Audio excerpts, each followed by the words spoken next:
We're joined by Andrea Strickler with the Foundation for Defense of Democracies.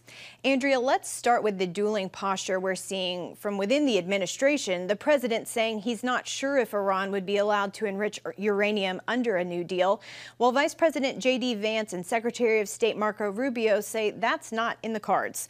What do you think the strategy is here? Thank you for having me.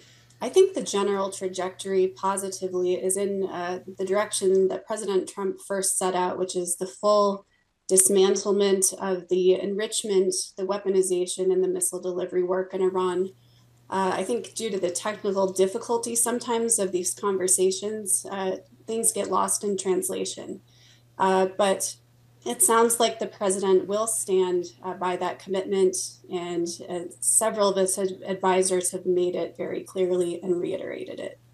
Considering the U.S.'s relationship with Israel and the fact that Iran poses an active threat there, what would the perfect deal look like, and how does the U.S. thread that needle on an agreement that works for all sides?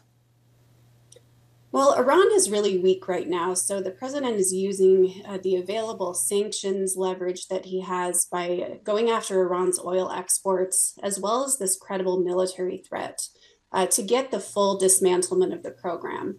And to be clear, that is the only deal that would be good for the United States, for Israel, and our partners. Any enrichment in Iran would, in effect, allow it to ramp back up to weapons grade production and enable it to reach a nuclear weapon within a matter of months. So retaining any of that infrastructure really should be a non-starter, and it's good to see the leaders in Congress standing firm on this. President Trump has proposed another name change, this time suggesting the Persian Gulf be changed to the Arabian Gulf. There's been some feathers ruffled with that one. Could something like that actually impact negotiations? Why is the name historically important to the people in that region? Well, it's important to Iranian Americans, I think, in particular, or in Iranians, to have it named after their homeland. I think maybe it's not the best signal at this time. President Trump should be more focused on pursuing the full dismantlement of the program rather than rattling his support among his key Iranian American base. Quickly here as we wrap up, the president told Fox News that Iran's nuclear program has to end one way or another. What needs to happen this weekend?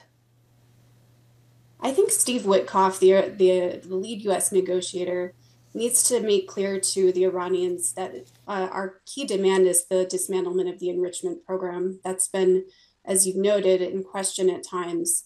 But he himself has stuck by the full dismantlement demand. So if we can go in and show that that is the bottom line, that military strikes are on the table if that doesn't happen, right, then that would put things back on track. All right. Andrea Strickler with Foundation for Defense of Democracies, thank you so much.